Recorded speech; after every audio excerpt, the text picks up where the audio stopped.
Mheshimiwa Mwenyekiti, nikushukuru sana kwa kunipa nafasi hii. Kabla sijaanza kuchangia, naomba nimshukuru sana Mwenyezi Mungu kwa kunistahilisha, kunirudisha kwenye bunge hili kwa awamu ya 3 na bado ninaendelea. Mheshimiwa Mwenyekiti, mpango huu wa 25-50 tunahitaji mawazo tulivu ili uweze kutekelezeka. Mipango mingi duniani huandaliwa, hutekelezwa kwa sababu viongozi wenyewe wanakubali mpango huu utekelezeke. Tunaweza tukaandika sana kama huko mbele na viongozi wengine hawajaamua, itakuwa ni historia. Mheshimiwa Mwenyekiti, naanza na kilimo. Miaka 10 tumeimba kilimo. Ni hatua ndogo sana iliyoguswa kwenye umwagiliaji. Hivi tuna tatizo gani mabonde ambayo yamefanywa usanifu yakiweko na ya magu? Tukikopa fedha, tukawekeza, tukaanza kutoza wakulima kile walichokipata kwenye uzalishaji, tukalipa hayo madeni, tuna tatizo gani wa Tanzania? Nchi zote zilizofanikiwa, Mheshimiwa Mwenyekiti, hazijasubiri cash budget kwamba tukusanye ndipo tutekeleze. Nchi zote duniani zilizofanikiwa zilikopa, zikatekeleza mpango, zikaanza kulipa. Lazima maendeleo utangulie kwanza, halafu ndo uanze kuchukua fedha kutokana na kile ambacho umekiwekeza kulipa hilo deni. Mheshimiwa Mwenyekiti, mimi niombe, hebu nchi iamue kama deni ni himilivu, kama deni lina nafasi, tukope, tuwekeze kwenye umwagiliaji ili uchumi jumuishi uweze kupatikana. Mfano tu, Mheshimiwa Mwenyekiti, tunayo mabonde mazuri, lakini wananchi kila wanapolima, hali ya hewa ikibadilika, hawaivishi.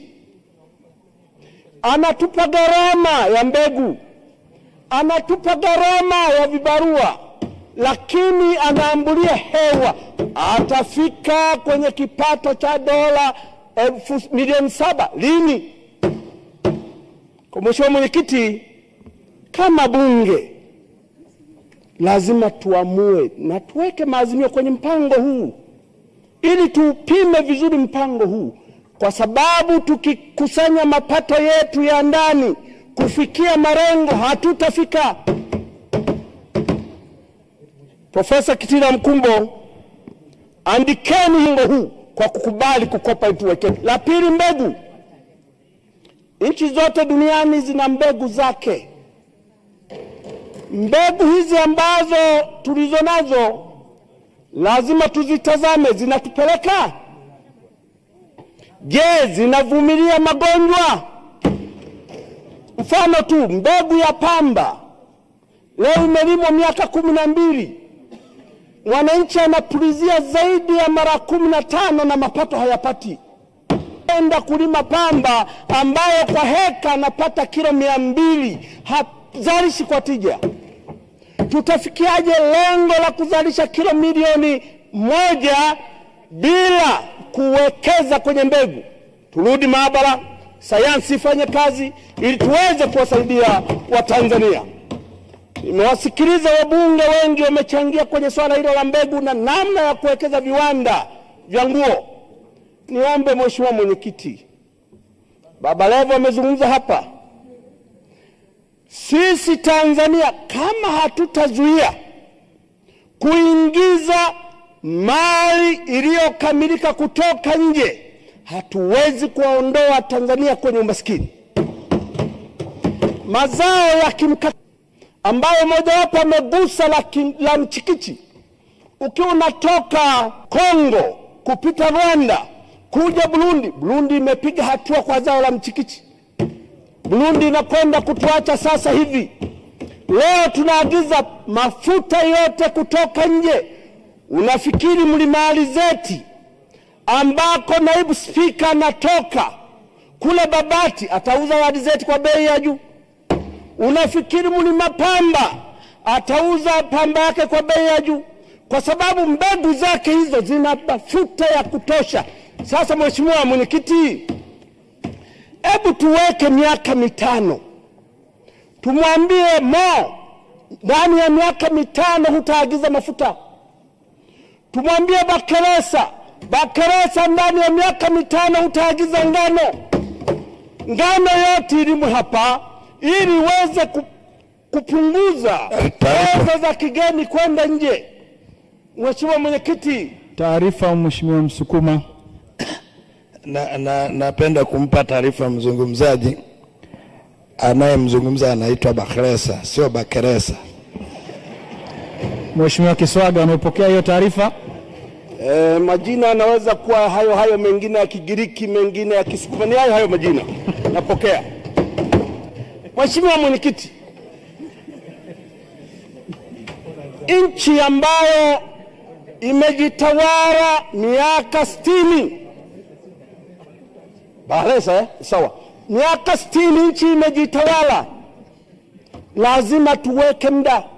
Bakeresa huyo tumempa shamba la kulima miwa kule Bagamoyo. Anafanya vizuri. Tunaamini ndani ya miaka 5 hatutakuwa tena na vibali vya kuagiza sukari.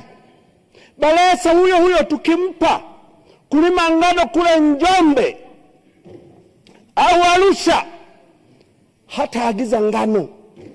Atakuwa mkulima mkubwa na atajenga viwanda, na tutapunguza fedha za kigeni kwenda nje. Tutauza nje ili kuleta fedha za kigeni. Tuna tatizo gani waandika mpango? Nchi iliyojitawala miaka 60. Kama tunakuja Mheshimiwa Spika kufurahisha tu kwamba nimeongea kama kilabu, hatuna maana ya kuwa wabunge wa namna hiyo. Tumestahilishwa na Watanzania kuja hapa ili tuweze kuwasaidia na Watanzania wapige hatua. Kwa mimi niombe bunge hili pamoja na mpango ndani ya miaka 5, vitu ambavyo vinaweza kulimwa hapa na vikapatikana viwe marufuku vilimwe hapa ili tuweze kuzalisha hapa. Niombe sana hili Mheshimiwa Mwenyekiti. Mheshimiwa Mwenyekiti, nchi kuna vikwazo vingi vya uwekezaji. Nilikuwa nawasikiliza wabunge, mbunge wa Mbeya alizungumza sana jana kuhusu viwanda vya nguo. Pamba tunaolima hapa Tanzania inahitaji fedha dola milioni 300 ili kujenga viwanda angalau 3 vya kuchakata pamba yetu hapa. Tumezungumza miaka mingi, lakini incentive zetu tulizonazo zinaweza kusaidia mipango mikubwa hii. Mfano, tunapozungumza dola milioni 300, VAT 18% ni zaidi ya dola milioni 54. Je, kuna benki kwanza hapa Tanzania ambayo inaweza kukopesha dola milioni 300? Ni ndoto ya Nacha. Kwa hiyo lazima utashi wa serikali yenyewe iweze kuamua ili viwanda hivi vijengwe, na kwenye incentive VAT iondolewe kwenye uwekezaji mkubwa kama huu. Leo tatizo letu tunalo, tunaangalia tu kodi ya msingi, halafu unasema hii itakuwa refund. Sasa wewe unakopa dola milioni 54 za kulipa VAT, unaanza kuchajiwa riba.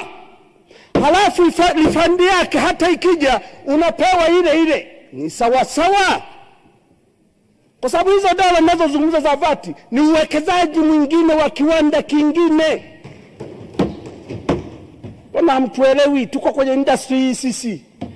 Mimi ni mwekezaji wa ndani ambaye hata nikipata faida siwezi kwenda kujenga Canada. Tuangalie miradi ya wawekezaji wazawa, tuipe kipaumbele. VAT ni nini? Huyu mwekezaji akianza production anaanza kuipa VAT. Kwa nini tunang'ang'ania kodi? Kwa nini tunang'ang'ania sera za Kijerumani, sera za Kieurope? Niombe sana Mheshimiwa Mwenyekiti kwamba sisi ambao tuko kwenye industry tunakutana na mambo mengi ambayo ni vikwazo kwa kuendeleza hii dira ya mwaka 2025 mwaka 50.